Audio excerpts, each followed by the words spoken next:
Hi all. അപ്പം നമ്മൾ കൈറോയിൽ പറഞ്ഞ് അവസാനിപ്പിച്ച് നിർത്തിയേക്കുമായിരുന്നല്ലേ. ആദ്യം നമ്മൾ ഈജിപ്തിലെ കൈറോയിലായിരുന്നു. പിരമിഡും സ്ഫിങ്സൊക്കെ കണ്ടു കഴിഞ്ഞ് നമ്മൾ ക്ഷീണിച്ച് ഭക്ഷണം കഴിക്കാൻ പോയി. അത് കഴിഞ്ഞ് നമ്മൾ ആദ്യം പോയത് അവിടെ തൊട്ടടുത്ത് കണ്ട് ഒരു അത്തറിൻ്റെ ഒരു ഫാക്ടറിയിലാണ്. അവിടെ പെർഫ്യൂംസ് കൊടുത്തുകൊണ്ടിരുന്നത് കുട്ടി നല്ല ക്രിസ്റ്റലിൻ്റെ ക്യൂട്ടായിട്ടുള്ള ബോട്ടിൽസിലാണ്. അവിടെ നമ്മൾ അത്തരം മേടിക്കേണ്ടായി. നല്ല അത്തറാണ് കേട്ടോ, നന്നായിട്ട് ലാസ്റ്റ് ചെയ്യുന്നുണ്ട്. പിന്നെ നമ്മൾ പോയത് പാപ്പറസ് ഫാക്ടറിയിലാണ്. ബൈബിളിലൊക്കെ ഫേമസ് ആയിട്ടുള്ള പാപ്പറസ് ലീവ്സ് നമ്മൾ കേട്ടിട്ടുണ്ടാവും അല്ലേ. അതായത് ഒരു ചെടിയുടെ തണ്ടിൽ നിന്നാണ് ആ ഒരു പേപ്പർ ഉണ്ടാക്കുന്നത്. പേപ്പറസ് എന്ന് പറയുന്ന ഒരു പേപ്പർ ഉണ്ടാക്കുന്നത് ആ ഒരു തണ്ടിൽ നിന്നാണ്. ഒരു പ്രത്യേക തരം ഒരു കെമിക്കലിൽ അത് ഇട്ട് വെച്ച് അവർ കുറച്ച് ദിവസം അതവിടെ പ്രോസസ്സ് ചെയ്ത് പിന്നെ അത് ഇങ്ങനെ അടിച്ച് അതിനെ പരത്തി അതിനൊരു ലീഫായിട്ട് അല്ലെങ്കിൽ ലീഫല്ല ഒരു പേപ്പറിൻ്റെ ഫോമിൽ അതിനെ അടിച്ച് പരത്തി ഉണ്ടാക്കുന്ന ഒരു പേപ്പറാണ്. അതിനകത്തിൽ അവർ പെയിൻറ്റിങ്സ് ഒക്കെ ചെയ്യും. പിന്നെ അതിലാണ് അവർ നമ്മുടെ നാട്ടിലത്തെ ആളിയോലകളിൽ എഴുതിയിരുന്ന പോലെ ഓല അവിടെ കിട്ടാത്ത കാരണം കൊണ്ട് പാപ്പറസ് ആണ് അവിടെ ഫേമസ് ആയിട്ടുള്ളത്. അപ്പോൾ അതിനെ അടിച്ച് അവർ പേപ്പർ ഉണ്ടാക്കി അതിനകത്തിലാണ് അവർ എഴുതിക്കൊണ്ടിരുന്നത്. ആ ഫാക്ടറിയിൽ നമുക്ക് ഡെമോ കാണിച്ചു തരാണ് എങ്ങനെയാണ് അവർ ഉണ്ടാക്കിക്കൊണ്ടിരുന്നത്, ഇപ്പോൾ എങ്ങനെയാണ് ഉണ്ടാക്കുന്നത് എന്നൊക്കെ കാണിച്ചു തരാണ്. ആ പേപ്പർ കീറില്ല എന്നാണ് പറയുന്നത്. നമ്മുടെ അടുത്ത് കീറി നോക്കാനൊക്കെ പറഞ്ഞു, പക്ഷേ അതിൽ എഴുതിയിട്ടുണ്ടെങ്കിൽ അത് പോവില്ല എന്ന്. നമ്മൾ വൺസ് അതിനകത്തിൽ എന്തെങ്കിലും എഴുതിയിട്ടുണ്ടെങ്കിൽ അത് പോവില്ല. പക്ഷേ അവരുടെ പ്രത്യേക തരം ഒരു കെമിക്കലുണ്ട്, അത് വെച്ച് മായ്ച്ചിട്ടുണ്ടെങ്കിൽ അത് മാഞ്ഞു പോകും കേട്ടോ. അപ്പം നമ്മൾ പെണ്ണോണ്ട് എഴുതിയിട്ടുണ്ടെങ്കിൽ അത് മാഞ്ഞു പോകില്ല. പക്ഷെ ഭയങ്കര എക്സ്പെൻസീവ് ആയിരുന്നു അവിടുത്തെ പെയിൻറ്റിങ്സിന്. ഒരു glow in the dark paint ഒക്കെ ഉണ്ട് കണ്ടോ, അത് ലൈറ്റ് ഓഫ് ചെയ്തിട്ടുണ്ടെങ്കിൽ ഗ്ലോ ചെയ്യും. നെക്സ്റ്റ് നമ്മൾ വിസിറ്റ് ചെയ്തത് സ്പൈസസിൻ്റെയും ഹെർബ്സിൻ്റെയും ഒരു കടയിലാണ്. അവിടെ എനിക്ക് വലിയൊരു സർപ്രൈസ് ഉണ്ടായിരുന്നു. ഞാൻ ഒട്ടും എക്സ്പെക്റ്റ് ചെയ്തില്ല അങ്ങനെ ഒരു സർപ്രൈസ്. എൻ്റെ ബർത്ത്ഡേ ആയിരുന്നല്ലോ, അപ്പോൾ അവരെനിക്ക് വേണ്ടി ഒരു കേക്കൊക്കെ അവിടെ തയ്യാറാക്കി വെച്ചിട്ടുണ്ടായിരുന്നു. അപ്പോൾ നമ്മളവിടെ ആ കടയിൽ വിസിറ്റ് ചെയ്യുന്ന യാതൊരു ഉറപ്പും ഉണ്ടായിരുന്നില്ല. പക്ഷേ നമ്മളുടെ ഗൈഡ് അവിടെ ഒരു കേക്കൊക്കെ അറേഞ്ച് ചെയ്ത് വെച്ചിട്ടുണ്ടായിരുന്നു.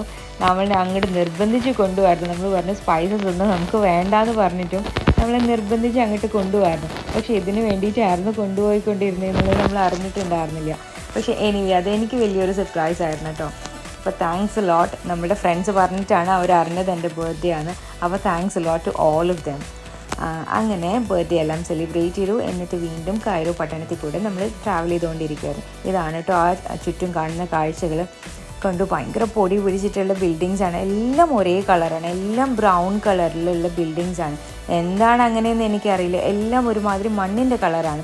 എനിക്ക് പക്ഷേ ഒട്ടും ഇഷ്ടപ്പെട്ടില്ല. ഞാൻ കുറച്ചും കൂടി കളർഫുൾ കാര്യങ്ങൾ ഇഷ്ടപ്പെടുന്ന ആളാണ്. അത് കാരണം കൊണ്ട് തന്നെ അങ്ങനത്തെ ഡള്ളായിട്ടുള്ള ഡാർക്കായിട്ടുള്ള ബിൽഡിങ്സ് എനിക്ക് തീരെ ഇഷ്ടപ്പെട്ടില്ല. ആ ഒരു പട്ടണത്തിന് ഭയങ്കര ഒരു ക്രൗഡഡ് ഒരു ക്ലംസി ഫീല് നമുക്ക് മനസ്സിൽ തന്നെ നമുക്കൊരു പൊടി പിടിച്ച ഒരു ബിൽഡിങ്ങിൻ്റെ ഒരു ഫീല് കൊണ്ടുവരുമായിരുന്നു. നെക്സ്റ്റ് നമ്മൾ പോയത് ദ ഫേമസ് മ്യൂസിയത്തിലാണ്. അപ്പം വരുന്ന എല്ലാ ടൂറിസ്റ്റിൻ്റെയും മെയിൻ ഒരു അട്രാക്ഷനാണ് മമ്മീസിനെ കാണാന്നുള്ളത്. മമ്മീസിനെ കാണാൻ വേറെ എവിടെയാണ് പറ്റുക, മ്യൂസിയത്തിലല്ലാണ്ട് അല്ലേ. അങ്ങനെ നമ്മൾ മ്യൂസിയത്തിൽ പോയി. മ്യൂസിയത്തിലും ടിക്കറ്റ് എടുത്ത് കുറച്ച് നേരം ക്യൂ നിന്നിട്ട് ടിക്കറ്റ് എടുത്തിട്ട് വേണം അകത്ത് കയറാനായിട്ട് കേട്ടോ. അപ്പം ഇതാണ് മ്യൂസിയത്തിൻ്റെ ഫ്രണ്ടിൽ കുറച്ച് വാട്ടർ ഫ്രണ്ടേജ് ഏരിയ ഒക്കെ ഉണ്ട്. അത് കഴിഞ്ഞിട്ട് നമ്മൾ മ്യൂസിയത്തിൻ്റെ അകത്തേക്ക് കയറുന്നത്. വിശാലമായ ഒരു ഷോറൂമായിരുന്നു. ഒരുപാട് നേരം പിടിക്കും അതിനകത്തിൽ നമ്മൾ ഓരോ കാര്യങ്ങളും കണ്ടറിഞ്ഞ് മനസ്സിലാക്കി ഇറങ്ങാനായിട്ട്.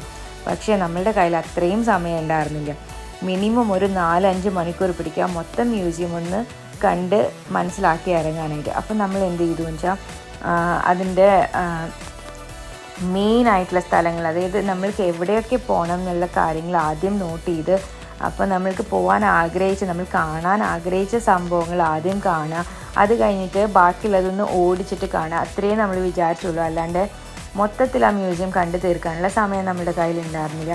നമ്മൾ ആകെ കൂടെ ഒരു ദിവസമാണ് കൈറോയിൽ സ്പെൻഡ് ചെയ്തത്. അപ്പോൾ അന്നത്തെ ദിവസം നമ്മൾ രാവിലെ തൊട്ട് ടൈ സ്കെഡ്യൂളിങ്ങിലായിരുന്നു. അപ്പോൾ നമുക്ക് മൊത്തത്തിൽ ആ മ്യൂസിയം കാണാനായിട്ട് പറ്റിയില്ലായിരുന്നു. പക്ഷെ എന്നാലും നമ്മൾ കുറേ സ്ഥലങ്ങൾ അവിടെ വിസിറ്റ് ചെയ്തിട്ടുണ്ടായിരുന്നു. മെയിനായിട്ടുള്ള അല്ലെങ്കിൽ കാണാൻ നമ്മൾ വിചാരിച്ചിട്ടുണ്ടായിരുന്നു എല്ലായിടത്തും നമ്മൾ പോയിട്ടോ. ഒരുപാട് മമ്മീസ് ഉണ്ടായിരുന്നു അവിടെ. ഒരുപാട് മമ്മീസിൻ്റെ കളക്ഷൻ ഉണ്ടായിരുന്നു കേട്ടോ അവിടെ. പിന്നെന്താ, ജീവനുള്ള കണ്ണുകളെ പോലെ തോന്നിപ്പിക്കുന്ന ഒരുപാട് പ്രതിമകളും ഒരുപാട് കാര്യങ്ങൾ അവിടെ കാണാൻ കഴിഞ്ഞു. ഫ്ലാഷ് ലൈറ്റ് അടിക്കുമ്പം ആ കണ്ണിലെ കൃഷ്ണമണികളെല്ലാം കൺസ്ട്രിക്റ്റ് ആവണ പോലെ തോന്നുന്നുണ്ടായിരുന്നു. പ്രത്യേക തരം ഒരു ഗ്ലോ ആയിരുന്നു ആ കണ്ണുകളിലേക്ക് നോക്കുമ്പം. ഇത്രയും വർഷം മുന്നേ എങ്ങനെ അവർക്ക് അങ്ങനെ ഉണ്ടാക്കാൻ സാധിച്ചു എന്നുള്ളത് ഇപ്പോഴും എനിക്ക് ഭയങ്കര അതിശയമായിട്ട് തോന്നുമായിരുന്നു. അവിടെ കണ്ട ഓരോ കാഴ്ചകളും അതിശയങ്ങൾ തന്നെയായിരുന്നു. എന്താ വെച്ചാൽ ഇത്രയും പഴക്കമുള്ള മമ്മീസ് ഇപ്പോഴും കേടുകൂടാണ്ട് സൂക്ഷിക്കാൻ പറ്റുക, അതൊക്കെ എന്നെ സംബന്ധിച്ച് വലിയ അതിശയം തന്നെയാണ് കേട്ടോ. മാത്രമല്ല അതുകൊണ്ട് തന്നെയാണ് ഇങ്ങനത്തെ പുരാതനമായിട്ടുള്ള കാര്യങ്ങളും അങ്ങനത്തെ മ്യൂസിയംസ് ആണെങ്കിലും അല്ലെങ്കിൽ പഴയ പഴയ സ്ഥലങ്ങളും നേച്ചുറൽ വണ്ടേഴ്സും ഒക്കെ കാണാനായിട്ട് എനിക്ക് ഭയങ്കര ആകാംക്ഷയാണ്, ഭയങ്കര ഇഷ്ടമാണ്. അത് കാരണം കൊണ്ട് അങ്ങനത്തെ സ്ഥലങ്ങളിലേക്ക് പോകുമ്പോൾ പ്രത്യേകതര ഒരു സന്തോഷമാണ് മനസ്സിന്. ഈവൻ ദോ നമ്മൾ പോകുന്നത് ഒരു ബുദ്ധിമുട്ടുള്ളൊരു ടൗൺ ആയിരിക്കും, ചിലപ്പം താമസിക്കാൻ ബുദ്ധിമുട്ടായിരിക്കും, അല്ലെങ്കിൽ അവിടുത്തെ അറ്റ്മോസ്ഫിയർ ബുദ്ധിമുട്ടായിരിക്കും. പക്ഷെ അതൊന്നും നമുക്കൊരു പ്രശ്നമല്ലാണ്ടേ ആവും ഇങ്ങനത്തെ കാഴ്ചകളൊക്കെ കാണുമ്പോൾ. പ്രത്യേകിച്ച് ഈജിപ്തിൽ നമ്മൾക്ക് അത്ര നല്ല എക്സ്പീരിയൻസസ് അല്ല ഉണ്ടായിരുന്നത് ലോക്കൽസായിട്ട്. എന്താ വെച്ചാൽ കുറച്ച് റൂഡായിട്ടുള്ള ആൾക്കാരായിരുന്നു.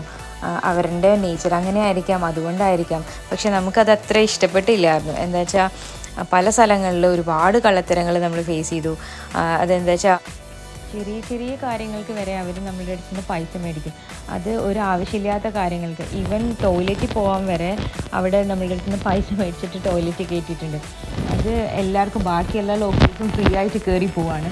നമ്മൾ ടൂറിസ്റ്റ് ആണെങ്കിൽ നമ്മളെ പിടിച്ചു നിർത്തിയിട്ട് നമ്മളുടെ അടുത്ത് പറയും 10 pounds എന്ന് പറഞ്ഞിട്ട് നമ്മളുടെ അടുത്ത് നിന്ന് ഈജിപ്ഷ്യൻ പൗണ്ട് 10 pounds മേടിച്ച് നമ്മളുടെ അടുത്ത് ടോയ്ലറ്റ് പൊക്കോളാൻ പറഞ്ഞിട്ടുണ്ട്. അതുപോലെ ഓരോ ഷോപ്പിൽ പോയിട്ടുണ്ടെങ്കിലും വളരെയധികം നമ്മൾ സൂക്ഷിക്കണം. എന്താ വെച്ചാൽ ഒരു പ്രോഡക്റ്റിൻ്റെ പ്രൈസ് അവിടെ എഴുതി വെച്ചിട്ടുണ്ടാവും. ഇപ്പോൾ ഫോർ എക്സാമ്പിൾ ഒരു 20 pounds ഈജിപ്ഷ്യൻ പൗണ്ട്സിൽ എഴുതി വെച്ചിട്ടുണ്ടാവും. പക്ഷെ നമ്മളുടെ അടുത്ത് നിന്ന് വാങ്ങിക്കാതെ 200 pound അവർ പറയാം. പക്ഷെ നമ്മളത് കുറച്ച് നമ്മൾ ബാർഗെയിൻ ചെയ്തിട്ടുണ്ടെങ്കിലും അവരത് 100ൽ കുറയ്ക്കില്ല. അത്രയ്ക്കും രീതിയിലാണ് നമ്മൾ ചൂഷണം ചെയ്തുകൊണ്ടിരിക്കുന്നത്. അത് എല്ലാ നാട്ടിലും അങ്ങനെ തന്നെ ആയിരിക്കാം, പക്ഷേ ഇവിടെ കുറച്ച് കൂടുതലായിട്ട് തോന്നി. മാത്രമല്ല നമ്മളിപ്പം നമ്മൾ മേടിക്കുന്നില്ല, ഒരു കടയിൽ പോയിട്ട് നമുക്ക് വേണ്ട, ഇഷ്ടപ്പെട്ടില്ല, മേടിക്കുന്നില്ല എന്ന് പറഞ്ഞിട്ടുണ്ടെങ്കിൽ അവർ നമ്മളെ ചീത്ത വിളിക്കുക, ആട്ടിയിറക്കുക, അങ്ങനത്തെ ഒരു രീതിയാണ്. അപ്പം നമുക്കത് അത്രയ്ക്ക് അങ്ങോട്ട് ദഹിക്കാൻ ബുദ്ധിമുട്ടാണ് അങ്ങനത്തെ ഒരു കൈൻഡ് ഓഫ് നേച്ചർ. ഇത്തിരി റൂഡായിട്ടുള്ള ആൾക്കാരാണെന്ന് എനിക്ക് തോന്നിയിട്ടുണ്ടായി. മാത്രമല്ല എന്തെങ്കിലും ഒരു കാര്യം അവരുടെ അടുത്ത് സംസാരിക്കുമ്പോൾ അവർക്ക് ഇംഗ്ലീഷ് അറിയില്ല, ശരിയാണ്.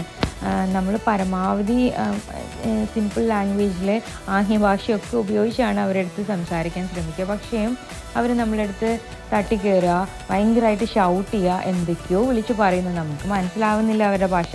നമ്മൾ ട്രാൻസ്ലേറ്റർ യൂസ് ചെയ്തിട്ട് നോക്കുമ്പം ചീത്തയാണ് നമ്മളെ വിളിക്കുന്നത്. അപ്പം അത് അത്ര നല്ലൊരു നേച്ചർ അല്ലല്ലോ, നല്ലൊരു കൾച്ചർ അല്ലല്ലോ.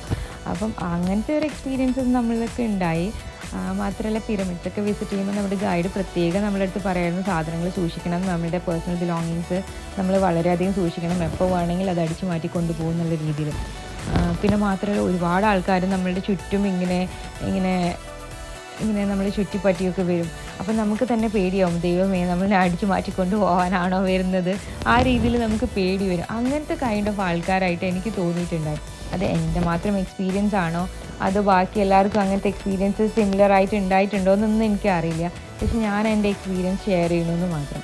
അപ്പോൾ ഇതൊക്കെയാണ് നമ്മൾക്ക് ഫേസ് ചെയ്ത കാര്യങ്ങൾ. പിന്നെ നമ്മളിതാ അടുത്തത് പോയത് നൈൽ റിവറിൽ ഒരു ബോട്ടിങ്ങിനാണ്. ഒരു കുഞ്ഞൊരു പായ്ക്കപ്പൽ എന്ന് വിളിക്കാവുന്ന അറിയില്ല, ഒരു കുഞ്ഞൊരു ബോട്ട്, സെയിലിംഗ് ബോട്ട് പോലത്തെ ഒരു കുഞ്ഞു ബോട്ടിലാണ് നമ്മൾ നൈൽ റിവറിൽ ഒരു ചെറിയ ക്രൂസിങ് നടത്തിയത്. അടിപൊളി ഒരു എക്സ്പീരിയൻസ് ആയിരുന്നു. എന്ന് വെച്ചാൽ നമുക്ക് വലിയൊരു ആഗ്രഹമായിരുന്നു നൈലിലും കൂടെ ഒരു ക്രൂസ് നടത്തിയിട്ട് നമുക്ക് ഇന്നത്തെ ദിവസം അവസാനിപ്പിക്കണം എന്നുള്ളത്.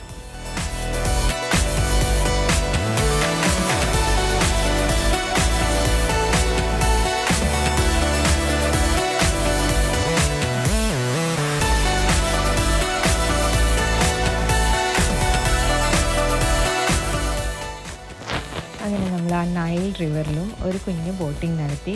ഭയങ്കര സന്തോഷമായിരുന്നു. എന്താ വെച്ചാൽ ഇത്രയും ലോങ്കസ്റ്റ് ആയിട്ടുള്ള ഒരു നൈൽ റിവറിൽ നമ്മൾക്ക് ബോട്ടിംഗ് നടത്താൻ പറ്റുക, അതൊക്കെ ഭയങ്കര ഒരു റെയർലി സംഭവിക്കുന്ന കാര്യങ്ങളാണ്.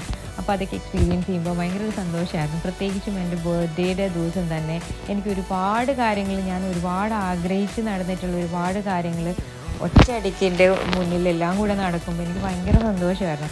അപ്പോൾ ഹോൾ ഡേ രാവിലെ ഉറക്കം എണീറ്റ് തൊട്ട് വൈകുന്നേരം അവസാനിക്കുന്നത് വരെ എനിക്ക് ഭയങ്കര നല്ല എക്സ്പീരിയൻസസ് ആയിരുന്നു ആ ഹോൾ ഡേ കിട്ടിക്കൊണ്ടിരുന്നത്. അപ്പോൾ ഭയങ്കര ബ്ലെസ്ഡ് ആയിട്ട് തോന്നി, ഭയങ്കര സന്തോഷമായിരുന്നു. അപ്പോൾ thank you so much to my friends and family. എന്നെ ഇത്രയും സപ്പോർട്ട് ചെയ്ത് എൻ്റെ കൂടെ നിന്ന് എൻ്റെ ഫ്രണ്ട്സും ഫാമിലിക്കും ഭയങ്കര രീതിയിൽ എനിക്ക് ഗ്രാറ്റിറ്റ്യൂഡ് ഉണ്ട്. പിന്നെന്താ, നല്ല രീതിയിൽ സന്തോഷമുണ്ട് ആ ഒരു എക്സ്പീരിയൻസസ് എല്ലാം നിങ്ങളുടെ അടുത്ത് ഷെയർ ചെയ്യാൻ പറ്റിയത്. So thank you so much for watching. By.